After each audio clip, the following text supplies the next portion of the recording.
bantay ng sambayan ng Pilipino, na kung saan mga kababayan, eto na po ang bank records ni BP Sara, mga kababayan ko, na talagang hihimay-himay na po rito, mga kababayan ko, sa Senado. At eto ay totoo at may resibo talaga, mga kababayan ko. Eto, panoorin na natin, mga kababayan ko.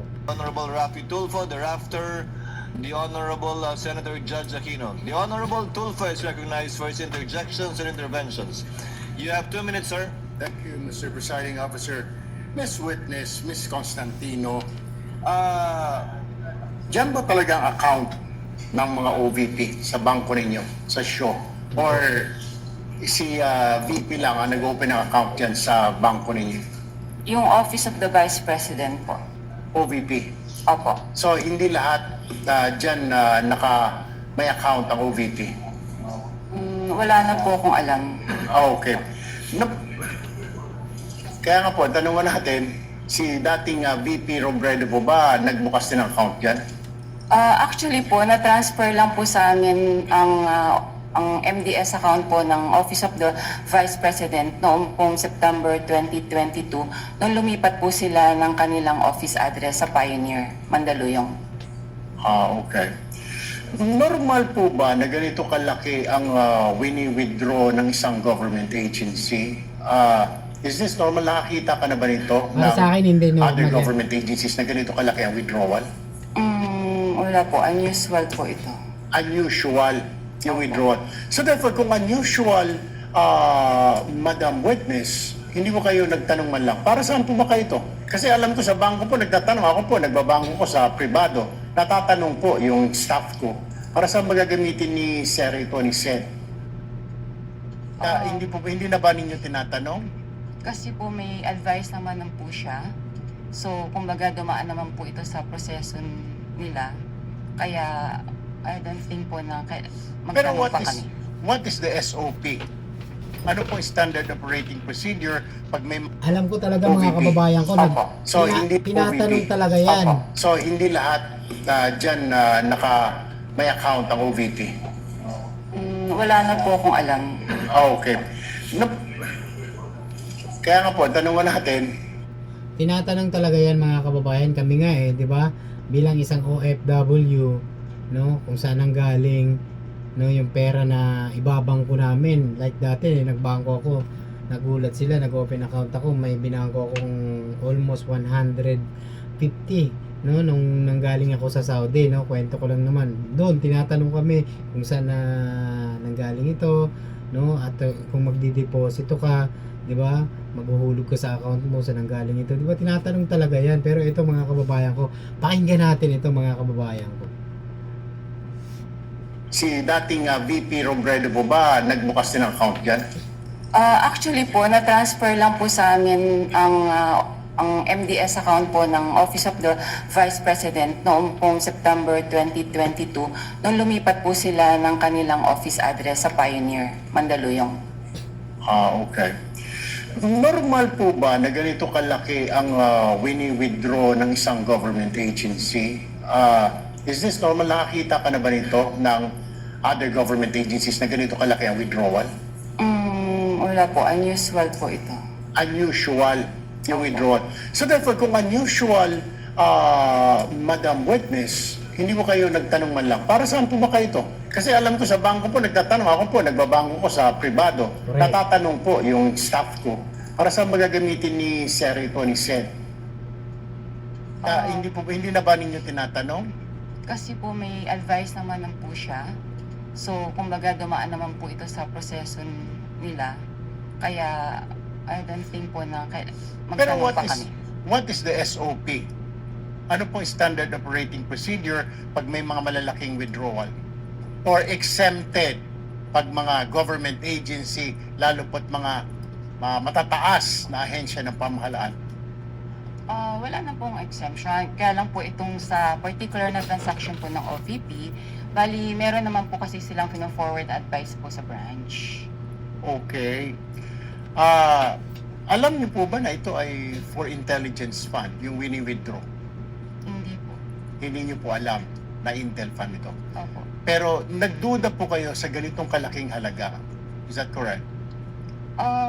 sa personal opinion namin sa bangko, parang syempre po, saan kaya gagamitin po yung yung cash na to? So, pero hindi naman po namin tinanong na. Kasi may advice naman po siya. Okay, panghuli na lamang po, Madam Witness. May other agencies pa ba na may account sa inyo? Marami naman po mga government agencies po sa Sa branch ninyo? Okay. Pero walang mga ganito kalalaking withdrawal? So far po kasi na-convert na po lahat kasi sila sa mga online system like yung sa ATM payroll. So hindi na po ganyang kalalaking mga withdrawals po nila. Thank you, Madam Witness. Thank you, Presiding Officer. Thank you, Senator Judge Erwin Tulfo. Senator Judge Rafi Tulfo is recognized. You may proceed, sir, when you're ready for interjections Magkasunod and ang interventions. magkapatid. You have 2 minutes, sir. Grabe no, kung ganun kalaking pera, di ka magtataka. Di ba sinabi niyo nga rin, di ba? Siyempre magtataka rin kung saan gagamitin. Magandang umaga rin po. Hindi masyado klaro sa amin yung sinabi mong mga bag ang pinaglagyan itong 125 million. Anong klaseng bag muli?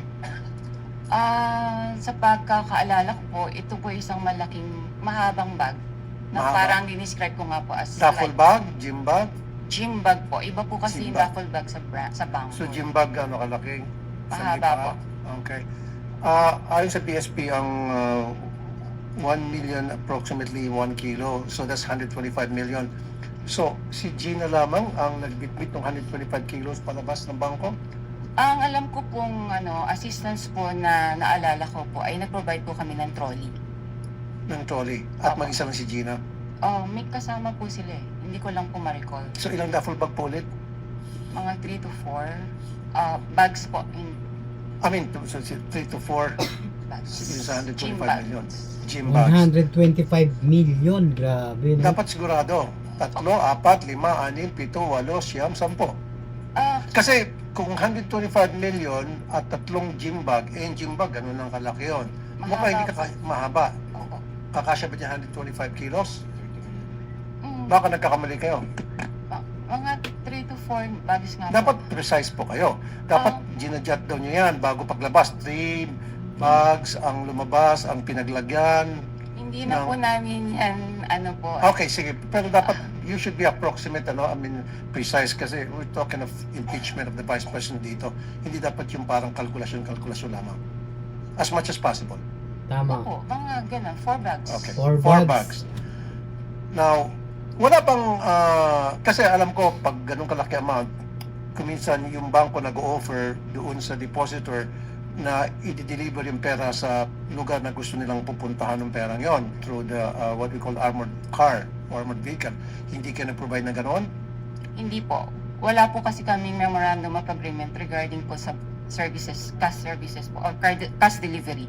So, hindi nag-request yung OVP ng cash delivered through armored vehicle papunta doon sa Wala the po. office. Okay. Curious lang ako, sino itong, meron pa isang pangalan nakapirma sa baba ng cheque, itong Rosaline L. Sanchez, sa pagkakalam mo. Kasi di ba sa baba, nakalag Rosaline Sanchez and then Lemuel Ortonio, signatory doon sa pag-release ng cheque. Who are they? Authorized signatory po. Isa po siya sa authorized signatories po ng Office of the Vice President. Si Rosaline Sanchez, sino po ito? Sa Siya- pagkakalam niyo po, Ang alam ko po, siya po yung sa finance. sa finance. Okay, nabanggit niyo rin po prior doon sa withdrawal, you're given 1 or 2 days para makapag-prepare ng cash. Sino po ulit tumatawag sa inyo? Si Miss Queenie Masangkay po. Paano niyo po nalaman na si Miss Queenie Masangkay yung tumatawag sa inyo? Na-meet ko na rin po siya sa branch. Nung Yan ang dapat nag-open po sila ipatawag. ng MDS account Yung po. Queenie Masangkay na yan. Last na naman, usually pag ganun kalaking amount ang withdraw, sinisiguro nyo na yung pupunta doon sa bangko, yun yung authorized na mag-withdraw talaga ng amount ng perang yan. Kadalasan tinatawagan pa yung principal. Wala kayong ganung klaseng protocol in place? Wala na po kasi may advice na po siya. Wala na. May advice na sige po siya. May fair na, okay.